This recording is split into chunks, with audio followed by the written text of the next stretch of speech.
Point 17 علماء و مشائخ سے علم حاصل کرنا۔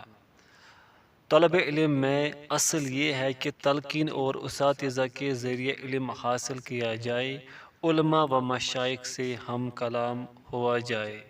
اور اہل علم کی زبانوں سے سن کے علم لیا جائے، براہ راست صحیفوں اور کتابوں سے کسب علم نہ کیا جائے، کیونکہ پہلی صورت نصب والے کا براہ راست نصب والے سے علم حاصل کرنے کے قبیل سے ہے، اور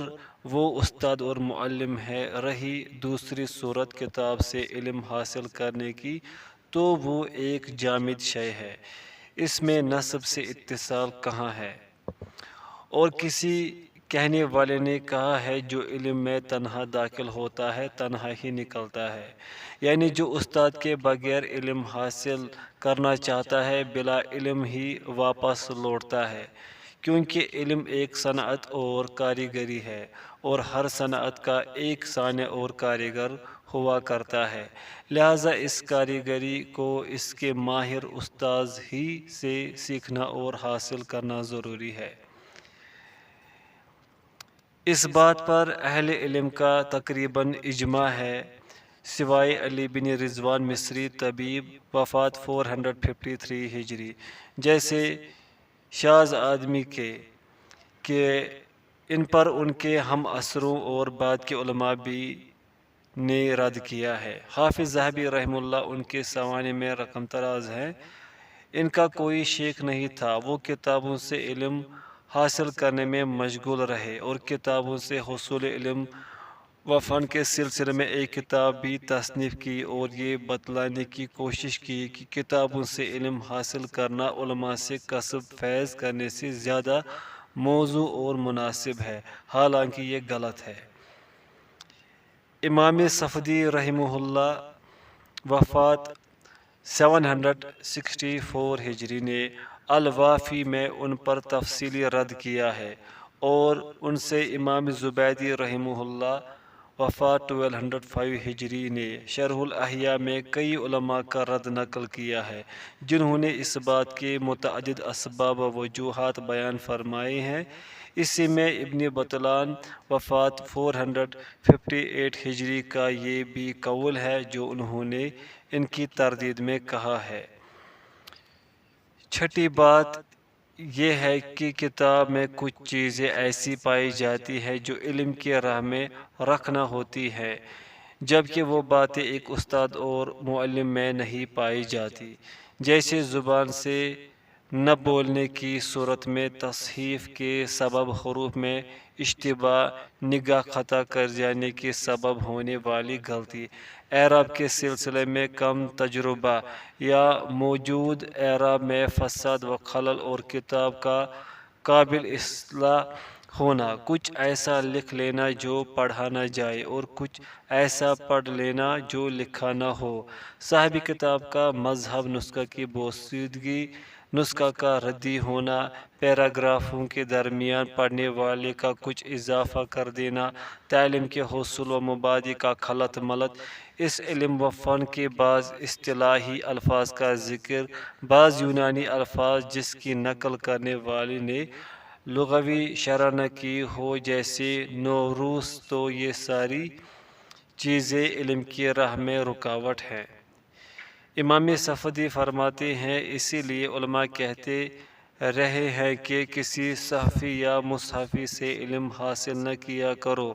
یعنی جس نے مصحف سے قرآن پڑھا ہو اس سے قرآن نہ سیکھو، اور جس نے صحیفوں، کتابوں اور کاغذوں سے علم حاصل کیا ہو اس سے حدیث وغیرہ کا علم نہ لو۔ اور ابن رضوان کے نظریہ کے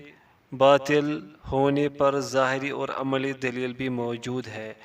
کہ مختلف زمانوں، ادوار اور علوم و معارف کے اختلاف کے باوجود آپ ہزاروں لوگوں کی سیرت و سوانح کو دیکھتے ہیں کہ وہ اساتذہ و شاگردان کے ناموں سے بھرے پڑے ہیں، ان میں کسی میں کچھ کم ہوتا ہے اور کسی میں زیادہ، اور اگر آپ کو کثیر الاساتذہ لوگوں کے کچھ نمونے دیکھنا ہو جن میں سے بعض کی تعداد ہزار تک پہنچتی ہے، تو الاسفار میں العذاب کا مطالعہ فرمائے۔ امام ابو حیان محمد یوسف اندلسی وفات 745 ہجری کے یہاں ابن مالک کا ذکر ہوتا تو وہ کہتے ان کے اساتذہ کہاں ہے، اور ولید فرماتے ہیں امام اوزاعی وفات 157 ہجری کہا کرتے تھے یہ علم بڑا محترم تھا جسے لوگ آپس میں ایک دوسرے سے سیکھا کرتے تھے، لیکن جب کتابوں میں داخل ہو گیا تو اس میں نااہل بھی گھس بیٹھ کرنے لگے۔ بعینہ ہی اسی طرح امام ابن مبارک وفات 181 ہجری نے بھی امام اوزاعی سے روایت کیا ہے رحمہم اللہ، اور اس میں کوئی شبہ نہیں کہ صحیفوں سے اور اجازت کے ذریعے علم حاصل کرنے میں نقص و خلل واقع ہوتا ہے، خاص طور سے اس دور میں جب نقطے اور اعراب وغیرہ نہیں تھے، جس کے نتیجہ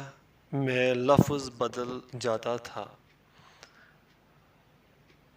جس سے معنی میں تبدیلی ہو جایا کرتی تھی، جبکہ لوگوں کی زبانوں سے علم حاصل کرنے میں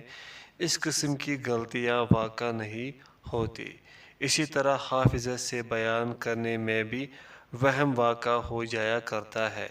برخلاف تصحیح و تنقیح شدہ کتاب سے روایت کرنے کے۔ امام ابن خلدون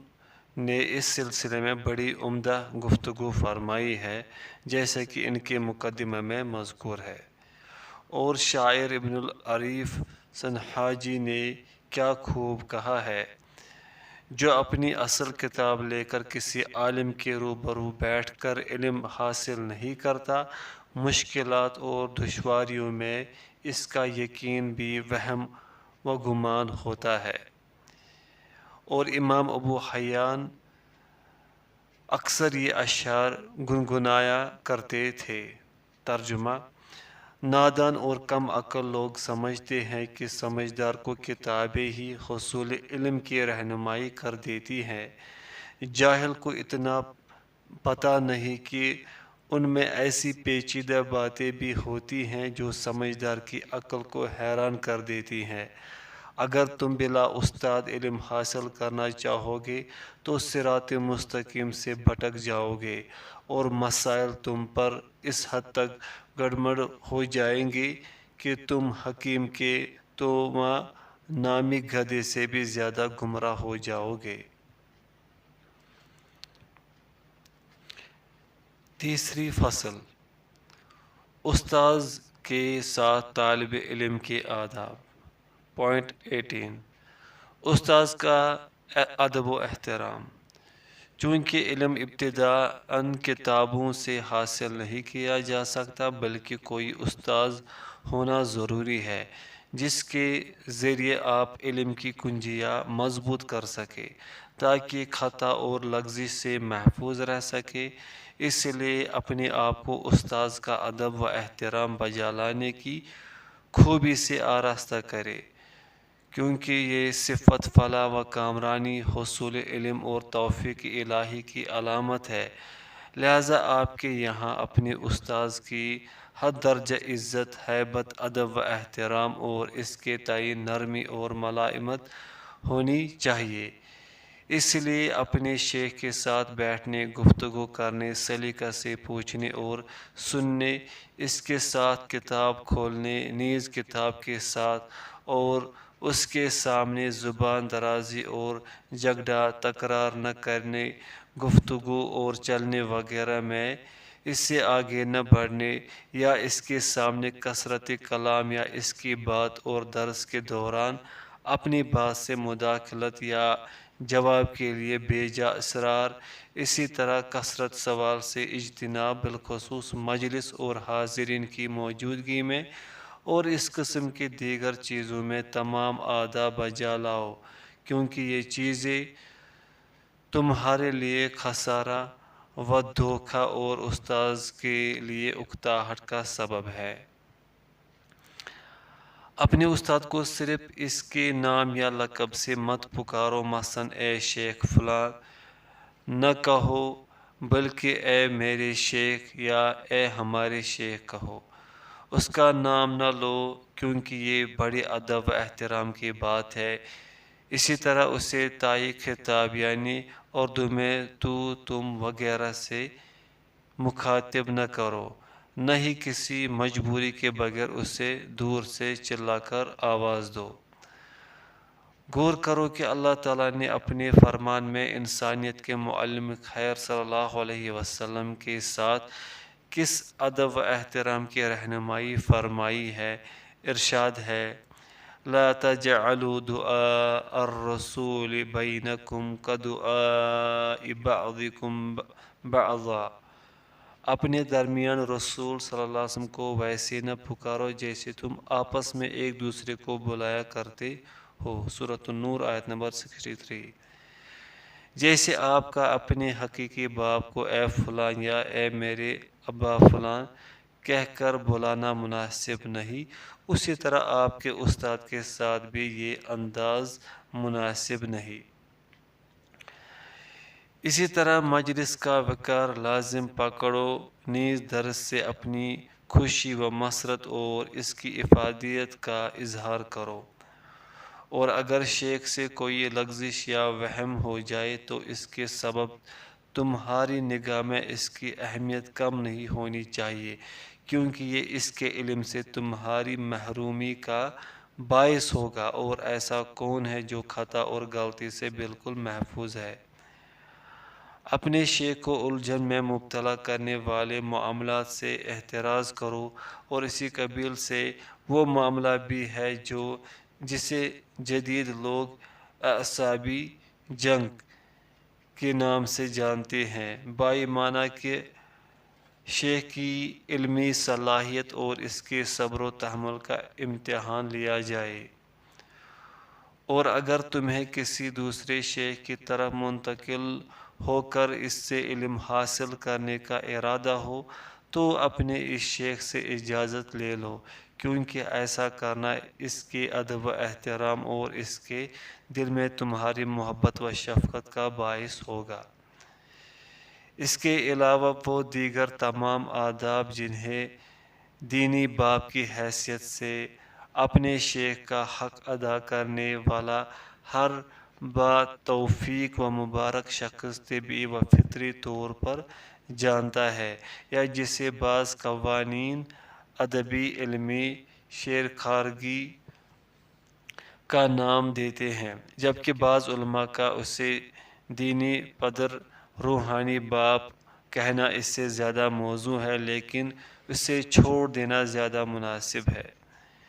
نیز معلوم ہونا چاہیے کہ کامیابی و کامرانی اسی قدر ہاتھ آئے گی جس قدر شیخ کا ادب و احترام بجا لایا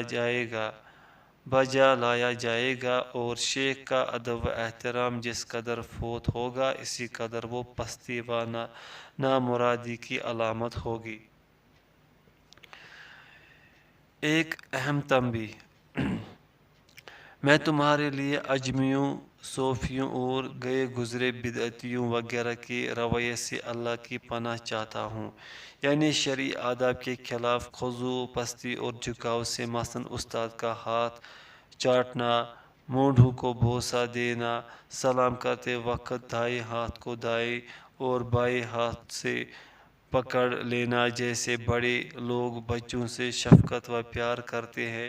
اسی طرح سلام کرتے وقت جھکنا اور ذلت آمیز نرم الفاظ استعمال کرنا جیسے سیدی، میرے آقا، مولائی، میرے مولا وغیرہ غلاموں اور خدمت گاروں کے الفاظ استعمال کرنا۔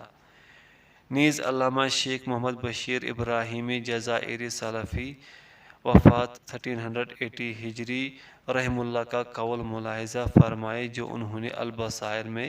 فرمایا ہے، کیونکہ وہ بیان سے بالاتر ہے۔ پوائنٹ 19، اے طالب علم، استاذ ہی تیرا اصل سرمایہ ہے، یعنی استاذ کے نیک اخلاق اور شمائل کریمانہ کا قدوہ، نمونہ اور آئیڈیل رہا حصول علم اور معلومات کی فراہمی تو وہ ایک اضافی نفع بونس ہے، لیکن ایسا بھی نہ ہو کہ تم اپنے استاد کی محبت میں اس قدر اتر جاؤ کہ عیب کی حد تک پہنچ جاؤ اور تمہیں اس کا شعور بھی نہ ہو، جبکہ تمہیں دیکھنے والا ہر شخص اس چیز کو محسوس کر لے۔ لہذا اپنے شیخ کی آواز اور نغمہ میں اس کی تقلید نہ کرو، نہ ہی چال ڈھال، حرکت اور حالت و کیفیت میں، کیونکہ تمہارا استاد ان چیزوں کی بدولت باعزت ہوا ہے، لہذا تم ان چیزوں میں اس کی تقلید یا نقالی کر کے اپنے آپ کو نہ گراؤ۔ پوائنٹ 20، درس میں استاذ کی چستی اور نشاط۔ درس میں استاد کی نشاط اور چستی اسی قدر ہوتی ہے جس قدر طالب علم اپنے شیخ کے درس کو بغور سنتا ہے، دل جمعی کا ثبوت دیتا ہے اور اس کے احساسات کا ساتھ دیتا ہے۔ لہذا دیکھنا، سستی، کاہلی، تن آسانی اور ذہن کی دوسری طرف میلان اور کوتاہی وغیرہ کے ذریعے اپنے استاد کے علم کو ضائع کرنے کا سبب نہ بننا۔ خطیب بغدادی رحمہ اللہ فرماتے ہیں، علمی فائدہ کا حق یہ ہے کہ اسے اس کی متلاشیاں ہی کو پہنچایا جائے اور اسی کو پیش کیا جائے جسے اس میں شوق اور دلچسپی ہو۔ لہذا جب محدث سننے والے میں کچھ سستی اور بے توجہی دیکھے تو اسے چاہیے کہ خاموش ہو جائے، کیونکہ بعض ادباء نے کہا ہے بولنے والے کی چستی سننے والے کے فہم کے مطابق ہوتی ہے۔ پھر اپنی سند سے زید بن وہب سے روایت کرتے ہیں کہ انہوں نے فرمایا، عبداللہ بن مسعود رضی اللہ عنہ فرماتے ہیں، لوگوں کو اسی وقت تک حدیث سے سناؤ جب تک وہ ٹکٹکی باندھ کر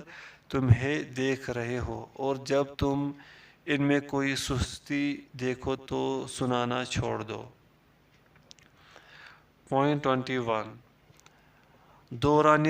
درس و مذاکرہ استاذ کی باتیں لکھنا۔ یہ چیز اساتذہ کے اعتبار سے مختلف ہوا کرتی ہے، لہذا اسے اچھی طرح سمجھ لے۔ اس میں ایک ادب اور ایک شرط ملحوظ رکھنی چاہیے۔ ادب یہ کہ مناسب یہ ہے کہ آپ اپنے شیخ کو بتلا دیں کہ آپ لکھیں گے یا جو آپ نے درس و مذاکرہ کے دوران سنا ہے اسے لکھ لیا ہے، اور شرط یہ ہے کہ آپ اشارہ کر لیں کہ یہ چیزیں آپ نے درس میں اپنے استاد سے سن کر لکھی ہیں۔ بدعتی، پوائنٹ نمبر 22، بدعتی سے علم حاصل کرنا۔ جہالت کے باب بدعتی سے بچو، جسے عقیدہ کی کجی و گمراہی چھو گئی ہو اور خرافات کے بادلوں نے گھیر لیا ہو،